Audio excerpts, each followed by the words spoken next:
Hey, this is Richard with 24 to Double, and we've got another great webinar coming up for you called Breakthrough Pastoring. If you haven't registered already, go ahead and click the link and you can go over to the registration page.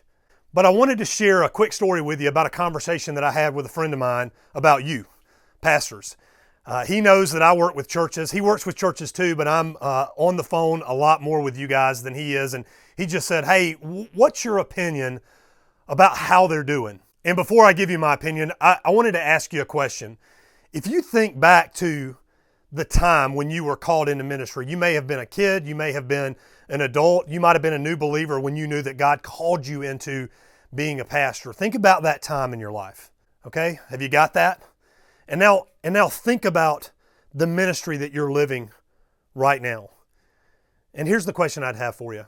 Is there a gap between what you were called to and what you're experiencing?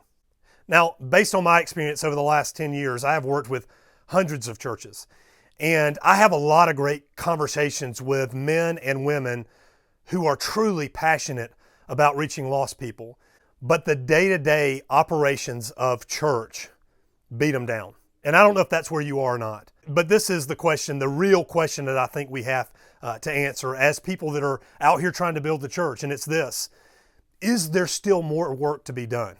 And obviously the answer is yes. There are tons of people in and around your community that people in your church already have influence with that can be reached for Christ. So we absolutely know that there's more work to be done. So what's holding you back?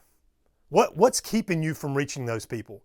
Now for you, there may be a name that comes to mind, and you may say, hey, this guy's the reason that I'm not living the ministry that I want. He's holding everything back. He claims to be a Christian, but he doesn't want to reach lost people or initiate systems or processes that are going to allow me to reach people. That absolutely may be true in your church. I talk to pastors all the time where that's the case. But you have got to figure out how to break through. And that's why we put this webinar together. We do these webinars because we love serving you guys. Yeah, we'll talk about 24 to Double a little bit. It's part of our DNA. It's part of the language that Jerry and I speak. But we do these webinars as a way to do free events for you so that we can encourage you. And by far, the vast majority of people that come to these webinars are not in our programs, but we still feel like this is the thing that God has called us to do, is to regularly put out content that's going to encourage you, to challenge you, and to make you think about what you need to do in your community to reach lost people, because there is a lot of work to be done. And this is what I know for absolute certain, that God has a plan to reach those people, and you're it. You may be their last hope to know Jesus before he sees them. And so I would just encourage you, be with us on this webinar, start thinking through how you're going to break through, and we'll see you on the webinar.